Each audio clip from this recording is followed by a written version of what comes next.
Este mundo em que os poderosos pisam os trabalhadores e nos dizem que esta é a ordem correta das coisas vai desabar.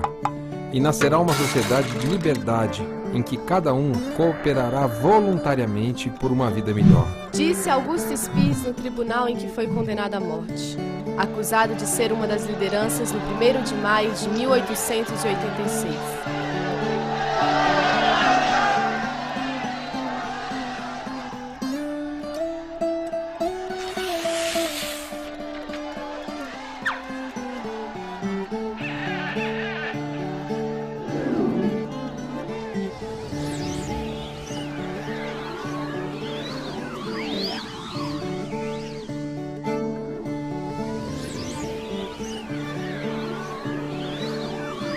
Na segunda metade do século XIX, a economia da Europa e Estados Unidos está totalmente transformada. Muitos trabalhadores que viviam do que produziam no campo agora dependem do salário.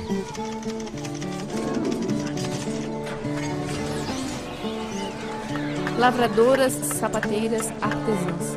Todos agora são operários. 12, 13, 16 horas de função. Ponto batido. Precárias condições, pouco dinheiro para comer, morar e voltar ao trabalho. Vendiam barato a força de seus braços. Em pouco tempo descobriram que esta força poderia ser usada para defender a si mesmos e as suas famílias e companheiros. A indignação operária amadurece. Surgem novas linhas de ação e pensamento que vêm da organização dos trabalhadores. Sonhavam com uma nova sociedade sem oprimidos nem opressores. Uma sociedade justa e fraterna.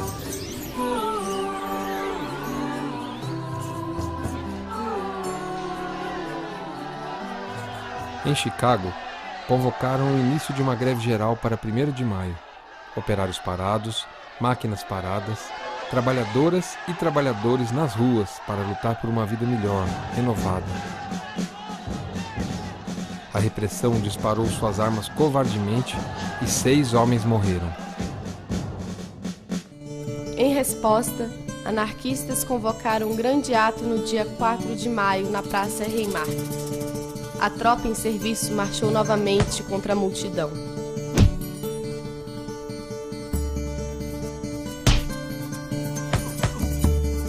Uma bomba interrompeu o trajeto.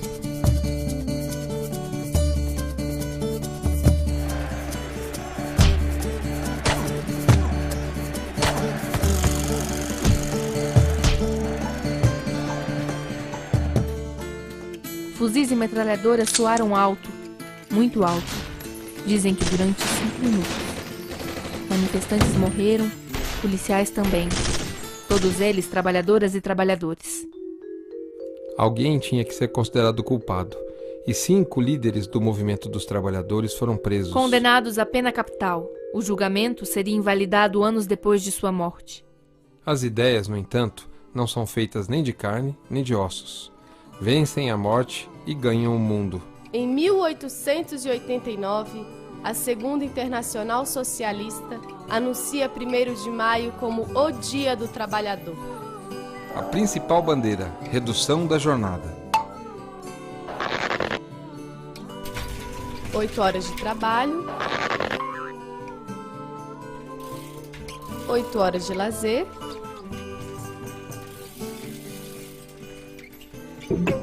8 horas de repouso.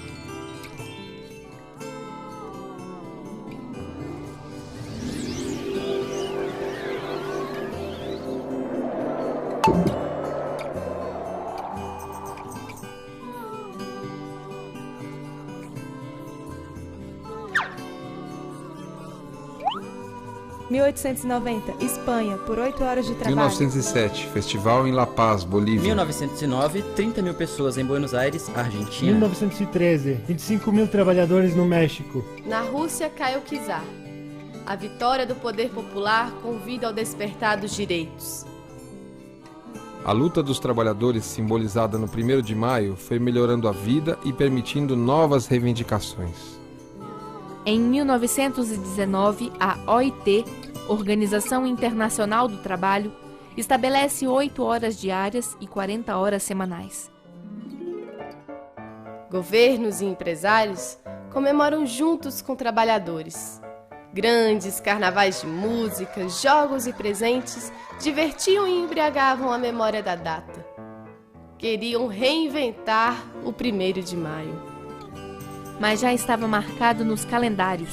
Dia de luta! 1920, 10 mil trabalhadores no Japão. 1925, fundada a Confederação Nacional dos Sindicatos Chineses. 1946, Austrália. Aborígenes fazem greve por melhores condições de trabalho. 1950, mobilização na África do Sul. 1954, 30 mil pessoas em Honduras. 1962, dezenas de milhares de pessoas em Portugal. 1968, Primavera de Paris, trabalhadores e estudantes. 1970, Seattle, Estados Unidos. Protestos contra a guerra do Vietnã e Camboja. 1974, Moçambique, libertação de 500 presos políticos. 1975, Angola, feriado nacional. 1978, Chile, protestos contra a ditadura Pinochet.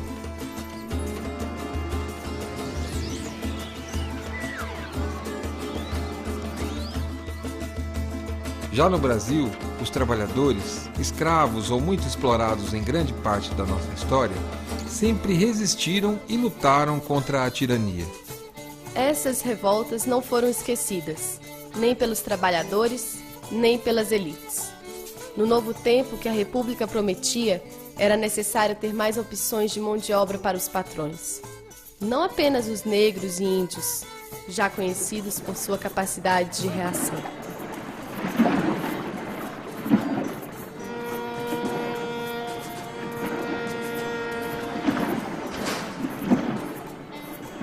Japoneses e europeus foram trazidos. Achavam necessário também clarear o brasileiro. Os imigrantes, porém, traziam na mala as memórias de suas lutas e conquistas. Contra a vontade dos patrões, somam-se não apenas forças de trabalho, mas agentes de mudança. Mais uma vez, a exploração dos trabalhadores acontecia em nossa terra. E mais uma vez, o povo se insurgia contra ela. Por todo lado, os operários que começavam a aparecer lutavam contra as injustiças. Foi no 1º de maio de 1907 que a Confederação Operária Brasileira convocou uma grande greve em São Paulo. Alcançaram a vitória, conquistando o direito à jornada de 8 horas. Em 1919, foi a vez do Rio de Janeiro, onde 60 mil pessoas tomariam as ruas. Aquele 1º de maio ficaria conhecido como a aurora do movimento operário brasileiro. O Estado Novo de Vargas buscou conter a crescente organização dos trabalhadores com repressão. Ao mesmo tempo, aprovava medidas importantes apontadas pelo movimento sindical desde o começo do século, apropriando-se das suas pautas como se fosse algo que estava dando para a população.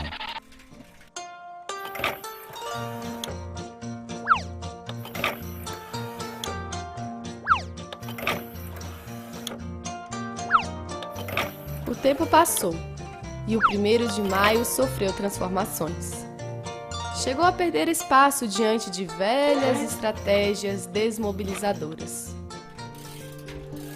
Recupera seu significado nos movimentos contra a ditadura militar, quando estudantes e trabalhadores, tomados pelo espírito da data, vão às ruas clamar por liberdade.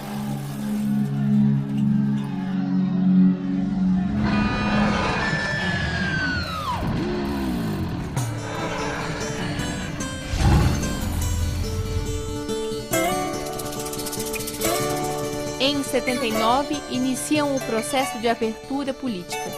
1980 e 1981 são cenários das grandes greves operárias do ABC. Sindicalistas bradavam. Hoje, no 1º de maio, é o caminho do futuro.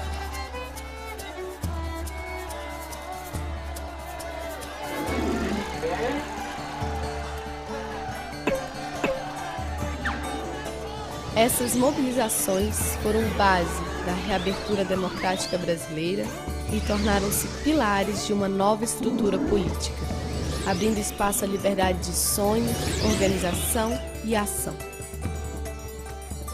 Além do 1º de maio, outras datas importantes surgiram da luta de mulheres e homens por um mundo melhor. Dia das Mulheres, Dia da Consciência Negra. Escrevemos a história em nossa caminhada. Até hoje, desde os mártires de Chicago, o Dia dos Trabalhadores abraça generosamente as mais diversas causas em todo o mundo. Multiplica-se em toda parte, despertando vozes que exigem transformação. Em maio, cada passo que se dá tem por direção a liberdade. Cada conquista nos lembra que esse não é qualquer dia ou mês. É maio, o nosso maio.